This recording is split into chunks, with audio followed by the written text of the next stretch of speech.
मैं सुभाष और आप देख रहे हैं इकोनॉमिक्स गुरुजी। लास्ट वीडियो में हमने जो सेकंड चैप्टर स्टार्ट किया था उससे रिलेटेड जो बेसिक कॉन्सेप्ट्स हैं, अवधारणाएं हैं, उपयोगिता किसे कहते हैं और उपभोक्ता के संतुलन की जो विधियां हैं वो कौन कौन सी हैं और उपभोक्ता किसे कहते हैं, जो बेसिक जो टर्म्स थे उपभोक्ता संतुलन से संबंधित वो हमने समझे थे। तो अभी तक आपने उन वीडियोस को नहीं देखा है तो उनके लिंक मैं इस वीडियो के डिस्क्रिप्शन में मेंशन कर रहा हूँ ताकि आप आसानी से उन वीडियो तक पहुँच सकें। और मेरे आपसे रिक्वेस्ट है कि उन वीडियो को ज़रूर देखें ताकि हम इस वीडियो में जो स्टडी करेंगे उपयोगिता के प्रकारों के बारे में, तो आपको उनके बारे में अच्छे से समझ में आ सके कि उपयोगिता किसे कहते हैं, उपयोगिता को किस इकाई में मापते हैं, वो अच्छे से आपको समझ में आ सके। तो आइए शुरू करते हैं। उपयोगिता के प्रकार जो है उसको हम देखते हैं। सामान्यतः हम देखें तो उपयोगिता के प्रकार को दो भागों में बांटा जाता है। एक तो है कुल उपयोगिता और दूसरा है सीमांत उपयोगिता। उपयोगिता मतलब यूटिलिटी, संतुष्टि। उपयोगिता क्या है? हमने लास्ट वीडियो में देखा था कि पदार्थ का वह गुण जिससे अपनी आवश्यकताओं की संतुष्टि होती है, पूर्ति होती है, उसे हम कहते हैं उपयोगिता। जैसे कि पंखे की उपयोगिता है हवा देना, ठीक है। एयर कंडीशनर की उपयोगिता क्या है?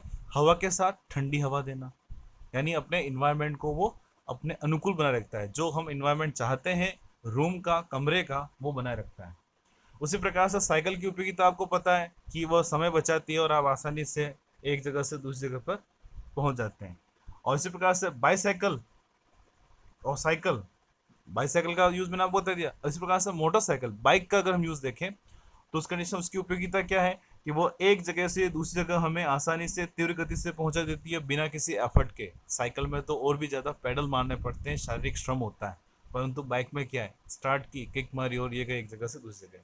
तो उसकी उपयोगिता आपको पता है। उसी प्रकार से कार की उपयोगिता भी आपको पता है। कार भी आपको पता है कि कार की उपयोगिता बहुत ज़्यादा है। सर्दी हो, गर्मी हो, बरसात हो, हर मौसम में हमें जो है कार बचाती है, एक जगह से दूसरी जगह पर त्वरित गति से ले जाती भी है। तो इसकी उपयोगिता भी आपको पता है। हर वस्तु की उपयोगिता अलग अलग होती है। हमारी आवश्यकताओं को संतुष्ट करने की जो शक्ति होती है पदार्थ में या किसी वस्तु में, वो कहलाती है उपयोगिता, ठीक है। अब इस उपयोगिता को दो भागों में बांटा है। वो दो भाग कौन से हैं? पहला है कुल उपयोगिता। कुल उपयोगिता, टोटल सेटिस्फेक्शन या टोटल यूटिलिटी, इसको हम शॉर्ट में क्या बताते हैं? T U. किससे डिनोट करते हैं इसको? टी यू से, टोटल यूटिलिटी से।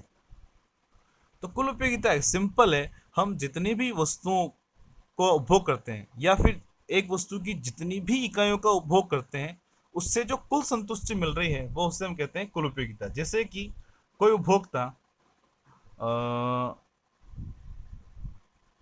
चाय के कप पीता है 5, ठीक है, 5 कप वो चाय पीता है और 5 कप चाय पीने पर उसको जो कुल संतुष्टि मिलती है वह है 50 यूटिल, 50 यूटिल, ठीक है। मैंने आपको बताया था यूटिल में उसको मापते हैं। अब यूटिल क्या है, वो पूरा क्या बताएं कि उपयोगिता को मापने की इकाई है। अर्थशास्त्रियों ने उपयोगिता को किस प्रकार से दर्शाया तो उन्होंने यूटिल में दर्शाया। जैसे कि हम वजन को ग्राम, किलोग्राम बताते हैं, हम लंबाई को सेंटीमीटर, मिलीमीटर, किलोमीटर में बताते हैं, लीटर में, मीटर, लीटर में हम बताते हैं लिक्विड को। उसी प्रकार से यहाँ पर उपयोगिता को यूटिल में दर्शाते हैं। तो यहाँ पर सपोज कोई उपभोक्ता 5 कप चाय पीता है, कितने? 5 कप चाय पीता है, तो उसको जो कुल संतुष्टि कितनी मिल रही है? 50 यूटिल। तो यहाँ पर उसकी कुल उपयोगिता, टोटल यूटिलिटी कितनी हो जाएगी? 50, 50 इकाई, 50 यूटिल। तो परिभाषा के रूप में देखें तो क्या है? पहली परिभाषा है इसकी, किसी दिए हुए समय में एक वस्तु की विभिन्न इकाइयों के उपभोग से जो कुल संतुष्टि प्राप्त होती है उसे कुल उपयोगिता कहा जाता है, ठीक है। यानी निश्चित समय में, ऐसा नहीं कि समय अनिश्चित हो, एक महीना, एक साल, ऐसा नहीं, एक दिन, 5 घंटे, 1 घंटे फिक्स कर ले हम। और निश्चित समय में वस्तु की जितनी भी इकाइयों का वो उपभोग कर रहा है उससे जो कुल संतुष्टि उसे जो प्राप्त हो रही है उसे कहते हैं हम कुल उपयोगिता। दूसरी जो परिभाषा है इसकी, एक वस्तु की समस्त इकाइयों की सीमांत उपयोगिता के योग को कुल उपयोगिता कहते हैं। सीमांत उपयोगिता, अब यहाँ पर जो वर्ड आ रहा है ना सीमांत उपयोगिता, उसे हम किससे कहते हैं? वो नेक्स्ट इसका प्रकार ही है, समझते हैं अपन। तो पहले देखते हैं इसका फॉर्मूला क्या है। फॉर्मूला देखने आपके सामने है। फर्स्ट जो फॉर्मूला है इसका, t u n is equal U1 plus U2। इसी प्रकार से U3, U4, U5 से लेकर nth यूनिट तक हम क्या ले रहे हैं यहाँ पर? सपोज n यूनिट तक अपने पास वस्तु की इकाइयाँ हैं, तो पहली इकाई से प्राप्त उपयोगिता प्लस दूसरी इकाई से प्राप्त उपयोगिता प्लस तीसरी, चौथी, पांचवी, छठी, जितनी भी वस्तु की उपयोगिताएं हैं उन सबको अगर हम जोड़ दें तो वो यहां पर कहलाएगा n इकाइयों तक की कुल उपयोगिता। ठीक है, एग्जाम्पल से भी समझेंगे इसको। तो फॉर्मूले में क्या दर्शा रहा है ये सब? टी यू एन क्या है? किसी वस्तु की n इकाइयों से प्राप्त कुल उपयोगिता, जितनी भी n इकाइयां हैं उनसे जो टोटल सेटिस्फेक्शन मिल रहा है वो कहलाएगा यहाँ पर कुल उपयोगिता। फिर उसके बाद U1 क्या है? वस्तु की प्रथम इकाई से प्राप्त उपयोगिता। U2 वस्तु की द्वितीय इकाई से प्राप्त, सेकेंड यूनिट जो है। और UN वस्तु की n इकाई तक। हम ये मान रहे हैं कि एक उपभोक्ता n इकाइयों तक वस्तुओं का उपभोग कर रहा है, वस्तु की इकाइयों का उपभोग कर रहा है। 1, 2, 3, 4, 5, 6, 7, 8, 9, 10, 25, 50, 100 n तक। तो n इकाइयों तक जितनी भी वस्तुओं का उपभोग कर रहा है, जितनी भी इकाइयों का उपभोग कर रहा है वस्तु की, उससे जो कुल संतुष्टि प्राप्त हो रही है उसे हम यहाँ पर कुल उपयोगिता से दर्शाते हैं। ठीक है, उसका जो दूसरा जो फॉर्मूला है वो है आपके सामने, t u n is equal MU1 plus MU2, इसी प्रकार से MU3, MU4, MUN तक। मतलब फर्स्ट इकाई की, जो प्रथम इकाई थी वस्तु की, उसकी सीमांत उपयोगिता प्लस सेकंड यूनिट की सीमांत उपयोगिता, उसी प्रकार से सेकंड, थर्ड, फोर्थ आगे बढ़ते हुए n इकाई तक की सीमांत उपयोगिता, सबके सीमांत इकाइयों को हम जोड़ दें, सीमांत उपयोगिताओं को जोड़ दें समस्त इकाइयों की, तो हमें यहाँ पर कुल उपयोगिता प्राप्त होगी। अब कैसे होता है वो हम यहाँ पर देखते हैं आगे नेक्स्ट। या फिर इसका जो शॉर्ट में जो फॉर्मूला कैसे दर्शाते हैं, टी यू एन, हम क्या कर रहे हैं, सबको जोड़ रहे हैं, सभी सीमांत उपयोगिताओं को जोड़ रहे हैं, तो कुल मिलाकर सिग्मा क्या बताता है, जोड़ को। ठीक है, टोटल को बताता है। तो जितनी भी सीमांत उपयोगिताएं हैं उनको अगर यहाँ पर हम जोड़ देते हैं तो हमें क्या मिल जाएगा, कुल उपयोगिता। उदाहरण देखते हैं, उदाहरण से कैसे उसको समझ सकते हैं। यदि किसी एक वस्तु की 2 इकाइयों का उपयोग किया जाता है, पहली इकाई से 10 यूटिल उपयोगिता तथा दूसरी इकाई से उसे 9 यूटिल उपयोगिता प्राप्त होती है। मतलब वह पहली इकाई का उपभोग करता है तो कितना मिल रहा है उसको, 10, और अगर वो दूसरी इकाई का उपयोग करता है तो उसे यहाँ पे कितना मिल रहा है, 9 यूटिल। तो इस कंडीशन में कुल उपयोगिता कितनी हो जाएगी, 10 + 9 = 19 यूटिल्स। मतलब 19 जो है यूटिल उसको प्राप्त होगा। तो समझ आ गया आपको? यहाँ पर उसने दो इकाइयों का उपभोग किया। फर्स्ट इकाई से उसको 10 मिला, दूसरी इकाई से उसको 9 मिला, दोनों को हमने यहाँ पर जोड़ दिया तो यहाँ पर कुल उपयोगिता हो जाएगी 19 यूटिल। अब हम देखते हैं नेक्स्ट, सीमांत उपयोगिता। सीमांत उपयोगिता किसे कहते हैं? वस्तु की एक अतिरिक्त इकाई के उपयोग से कुल उपभोग में या कुल उपयोग में जो परिवर्तन होता है उसे सीमांत उपयोगिता कहते हैं। कुल संतुष्टि में जो परिवर्तन हो रहा है ना उसे हम सीमांत उपयोगिता कहते हैं। अथवा किसी वस्तु की एक अतिरिक्त इकाई के उपभोग से जो अतिरिक्त उपयोगिता मिलती है उसे हम सीमांत उपयोगिता कहते हैं। इसको हम ऐसे समझ सकते हैं, जैसे कि वस्तु X की 2 इकाइयों का अलग अलग उपभोग कर रहा है।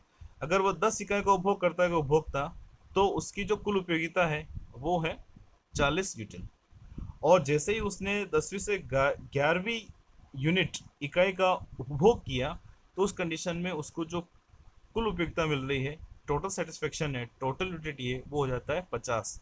तो यहाँ पर चेंज कितना है, इसकी जो परिभाषा क्या बता रही है कि जब कोई उपभोक्ता किसी वस्तु की एक अतिरिक्त इकाई का उपभोग करता है, उससे जो कुल उपयोगिता में अंतर आता है, अंतर कितना आ रहा है यहाँ पर, 50 - 40 कर रहे हैं, कितना आएगा, 10। तो यहाँ पर कुल उपयोगिता कितनी हो जाएगी, 10। ठीक है, सॉरी, कुल उपयोगिता क्या, सीमांत उपयोगिता, मार्जिनल यूटिलिटी, ये किस में चेंज हुआ है, टोटल यूटिलिटी में। तो इस चीज़ का ध्यान रखिएगा कि जो टोटल यूटिलिटी में जो चेंज आता है, कुल उपयोगिता में जो चेंज आता है, कब, जब उपभोक्ता वस्तु की एक अतिरिक्त इकाई का उपभोग करता है, जिससे जो कुल उपयोगिता में जो परिवर्तन आता है वह कहलाता है सीमांत उपयोगिता। फॉर्मूला हम देखें इसका, MUN मतलब n इकाई की सीमांत उपयोगिता क्या हो जाएगी, TUN - TUN-1। कैसे? अभी अपन ने एग्जांपल लिया, वह x वस्तु की 10 और 11। ठीक है, सपोज अगर यह n इकाई का है, यह n इकाई है, तो इससे ऊपर वाली क्या हो जाएगी, n-1। और कुल उपयोगिता क्या थी, 40 और 50। इसका मतलब ये तो हो जाएगा आपके TUN और ये है TUN-1। तो अकॉर्डिंग टू फॉर्मूला हमें क्या करना है, TUN-TUN-1, मतलब हम क्या करेंगे 50 में से 40 को माइनस कर देंगे तो कितना आएगा आंसर 10। इसका मतलब जो 11वीं इकाई का उपभोग किया उसकी सीमांत उपयोगिता कितनी हो जाएगी, 10 इकाई। ठीक है, आई होप अच्छे से समझ में आ गया होगा। अगर आपको वीडियो अच्छा लग रहा है तो लाइक ज़रूर करें, और आप इस चैनल के नए व्यूअर हैं तो चैनल को सब्सक्राइब जरूर करें। अगर आपको लगता है कि ऐसे वीडियोस आपके फ्रेंड्स के लिए बहुत हेल्पफुल है तो मैक्सिमम उसको शेयर करिए, ताकि आपको भी इसका फ़ायदा और साथ साथ आपके फ्रेंड्स को भी इसका मैक्सिमम प्रॉफिट मिल सके। तो यहाँ पर फॉर्मूले को हम एक्सप्लेन करें। MUN क्या है, वस्तु की n इकाई की सीमांत उपयोगिता। TUN n इकाई की कुल उपयोगिता भी हमने देखा था। TUN-1 n-1 इकाई की कुल उपयोगिता, मतलब जो n थी उससे जस्ट ऊपर वाली जो भी इकाई थी उसकी उपयोगिता। या फिर सीमांत उपयोगिता का एक फॉर्मूला और है, क्या है, MUN इज इक्वल कुल उपयोगिता में परिवर्तन अपॉन उपभोग की मात्रा में परिवर्तन, TU delta TU upon delta Q। इसको हम समझ सकते हैं वापस कैसे, फॉर्मूला आपके सामने है। एक्स वस्तु की 10 और 11, दो वस्तुओं को उपभोग किया था, वापस 10 लिख दिया। ठीक है, तो कुल उपयोगिता में चेंज कितना आया था, 40 और ये 50, ये हुआ था चेंज। तो अकॉर्डिंग टू फॉर्मूला, फॉर्मूला क्या है इसका,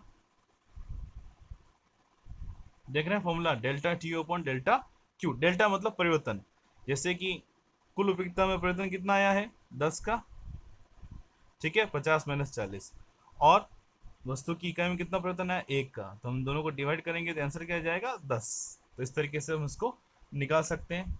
दो तरीके हैं, या तो 50 में 40 को माइनस कर दो, या फिर जो भी परिवर्तन आया है किसमें, कुल उपयोगिता में और वस्तु की इकाई में, इन दोनों में जो परिवर्तन आ रहा है, जैसे कि कुल उपयोगिता में परिवर्तन आया 10, वस्तु की जो इकाई में परिवर्तन आ रहा है 1, तो यहाँ पर सीमांत उपयोगिता हो जाएगी 10 इकाई। ठीक है, तो इस प्रकार से हम कुल उपयोगिता और सीमांत उपयोगिता की जो गणना है वो आसानी से कर सकते हैं। अब इस वीडियो में तो इतना ही। आगे आने वाले वीडियो में हम कुल उपयोगिता से सीमांत उपयोगिता किस प्रकार से निकालते हैं, और जब सीमांत उपयोगिता दे रखी हो तालिका में उससे कुल उपयोगिता कैसे निकालते हैं वो भी हम समझेंगे। साथ साथ कुल उपयोगिता और सीमांत उपयोगिता में क्या संबंध है उसको भी हम देखेंगे। तो इस वीडियो में बस इतना ही। आगे आने वाले वीडियो में मिलते हैं कुछ और इंपॉर्टेंट टॉपिक्स के साथ। Thank you, thanks for watching. नमस्कार गुरु जी, बाय बाय।